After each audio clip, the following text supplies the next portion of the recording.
अब हम कंटिन्यूटी पे एक और थ्योरम लेते हैं। अगर आपको ध्यान हो तो रियल के अंदर हमने एक हिंस डेफिनेशन ऑफ कंटिन्यूटी पढ़ी थी, जिसमें कहा था कि कोई भी फंक्शन एफ एक्स बिंदु ए पर सतत कहलाएगा यदि ए की जो फंक्शनल वैल्यूज़ है एफ ए, उसके लिए अगर कोई सीक्वेंस लें तो वो sequence F x F A को अभिसृत होनी चाहिए।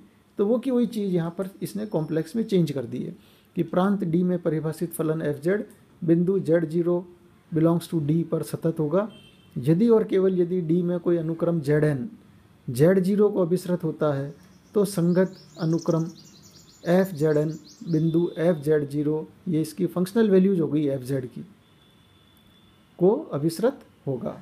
तो सेम वैसा का वैसा ही प्रूफ, मैं इस प्रूफ को भी बिल्कुल उसी हिसाब से सेट किया ताकि जो पिछले साल आपने पढ़ा है उसी के अंदर केवल जेड यूज करेंगे और बाकी एज इट इज प्रूफ काम आ जाएगा सेम। कि मान लेते हैं कि हमारे पास में फंक्शन एफ जेड बिंदु जेड जीरो पर सतत है और एक हम यहाँ पर अनुक्रम भी लेंगे जेड एन जो जेड जीरो को अभिसृत होता है, ये हमको गिवन है और सिद्ध करेंगे कि F Z N F Z zero को अभिसृत होगा। तो जैसे ही आपने function F Z Z zero पर सतत लिया तो डेफिनेशन लगा दी कि for all epsilon greater than zero there corresponds a delta zero delta greater than zero such that F Z minus F Z zero का mod is less than epsilon, जबकि Z minus Z zero का mod is less than delta. और क्योंकि Z N हमारे पास में एक अनुक्रम हमको दे रखी है जो जेड जीरो को अभिसृत होती है, इसलिए limit of Z N is equal to Z zero, वो लिमिट की परिभाषा लगा दी क्योंकि Z N minus Z zero is less than delta. और क्योंकि अनुक्रम कैसी है, अभिसृत होती है ना, तो इसका अपने को ध्यान रखना कि implies F Z N minus F Z zero is less than delta, this is by number one, है ना। क्योंकि जब भी हमारे पास में Z minus Z zero less than delta है तो F Z minus F Z zero is less than epsilon रहता है। तो इसी को ध्यान में रख लिया आपने। एंड दिस इम्प्लाइज, क्योंकि हमको सिद्ध क्या करना है कि F Z N F Z zero का विस्तृत होता है, इसलिए हमको कंसिडर क्या करना पड़ेगा, F Z N minus F Z zero का मॉड।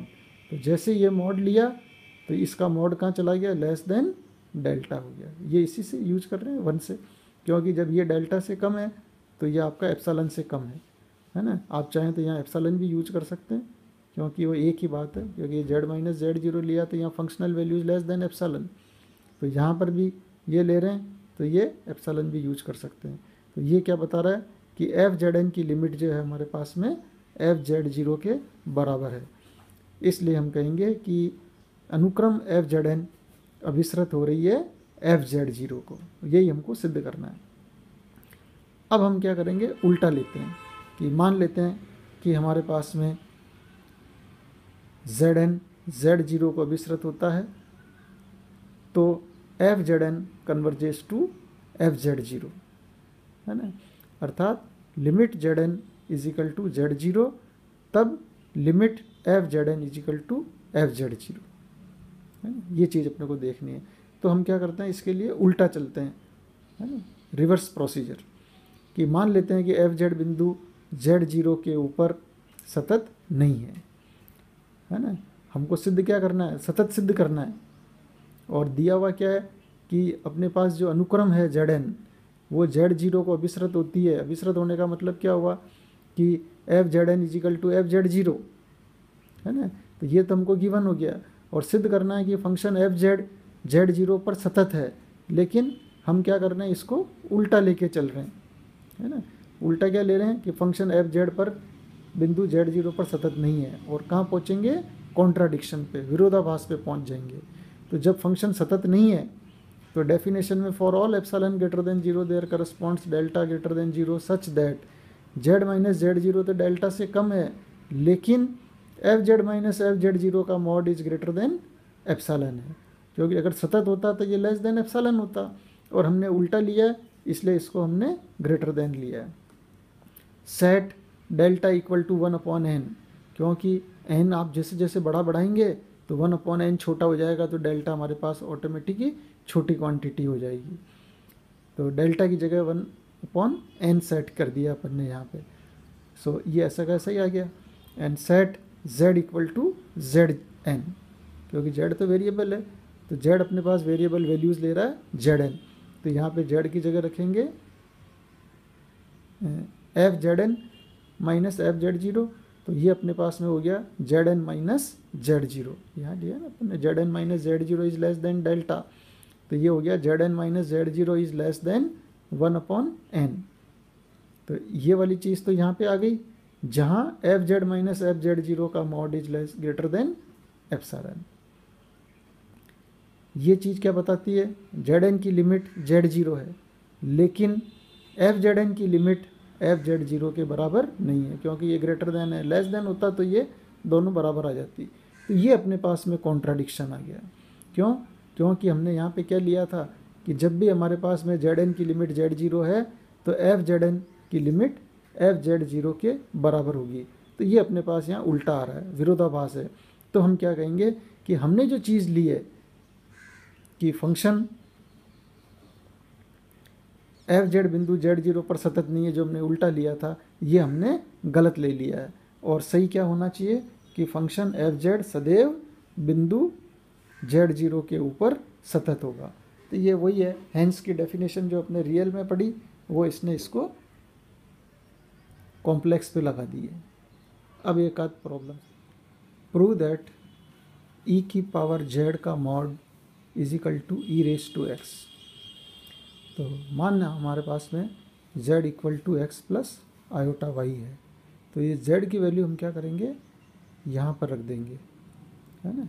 सो इसलिए e की पावर z का mod this is equal to mod e की power x plus iota y, पूरा मॉड में एज इट इज आ गया, केवल z की वैल्यू रखनी है अपने को। और इसमें हम क्या करें, अलग अलग कर देते हैं, e की पावर x इंटू ई की पावर आयोटा वाई पूरे का मॉड, और ई raise to iota Y is equal to cos Y plus iota sine Y. ये हमको मालूम है, E raise to iota theta का सूत्र होता है cos theta plus iota sine theta. तो यहाँ पे थीटा की जगह क्या हो गया, वाई है, तो यहाँ पे cos Y plus iota sine y, और ई रेस टू एक्स को अपन ने दोनों में गुणा कर दिया है, मॉड ऐसा का ऐसा ही रहेगा बाहर। सो ई की पावर एक्स कॉस वाई और प्लस यहाँ पे आयोटा है तो ये आयोटा ऐसे का ऐसा ही, और ई raise to X into sine Y, ये चीज़ अलग हो गई, और पूरे का मॉड। और अब अपने को पता है कि ए प्लस आयोटा बी का mod is equal to a square plus b square under root. तो इसी फार्मूले को हम यहाँ पे काम में लेंगे कि ई की पावर कॉस वाई का होल स्क्वायर प्लस ई की पावर एक्स साइन वाई का whole square under root. Whole square किया तो ई की पावर एक्स का होल स्क्वायर दोनों में आ रहा है, इसको अलग रख लिया, और cos square Y plus sine square Y, और cos square Y plus sine square Y is equal to 1, तो ये तो हट गया, और ई की पावर एक्स का होल स्क्वायर का अंडर रूट, ये अपने पास में रह गया है यहाँ, अंडर रूट से स्क्वायर हट गया और ये अपने पास आ गया ई की पावर एक्स। तो इस प्रकार से इसकी वैल्यू निकालनी है।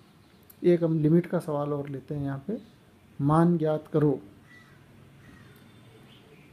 किसका करना है, limit z tending to iota pi by 4 of z square upon z4 plus z plus 1। तो ये अपने को गिवन है और इसकी वैल्यू निकालनी है, लिमिट निकालनी है।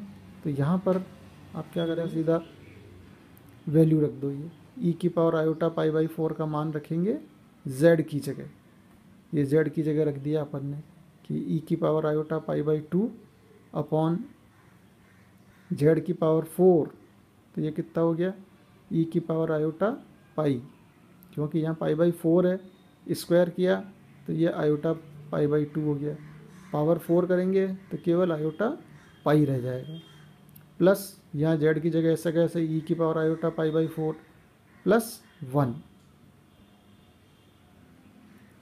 ठीक है। और ई raise to iota pi by 2 वही ई की power iota theta is cos theta plus iota sine theta, so it is cos pi by 2 plus iota sine pi by 2। और इसी तरह यहाँ भी हो गया cos pi plus iota sine pi, और ये cos pi by 4 plus iota sine pi by 4, और 1 ऐसे का ऐसा ही आ जाएगा इस एज इट इज़। और अब यहाँ पे आप वैल्यू रख दो, कॉस पाई बाई 2 तो ज़ीरो हो गया, iota sine pi by 2 is iota, cos pi की वैल्यू -1 और ये ज़ीरो हो ही गया, cos pi by 4 is 1/√2 iota upon √2, और ये आपका +1 एज इट इज़ आ गया। 1 से 1 कैंसिल, और ये नीचे का √2 दोनों में से कॉमन लेके ऊपर ले गए, iota √2 upon 1 plus iota, 1 plus iota से गुणा भाग कर दिया, तो नीचे तो हो गया आपका √2, ये ऐसा कैसे √2 तो ऊपर है ही, 1 प्लस आयोटा से ऊपर नीचे गुणा किया तो हो जाएगा 1 - 1 + 2 आयोटा, तो 2 आयोटा में से आयोटा आयोटा कैंसिल, और √2 अपॉन 2 इज √2, तो ये अपना आंसर हो गया।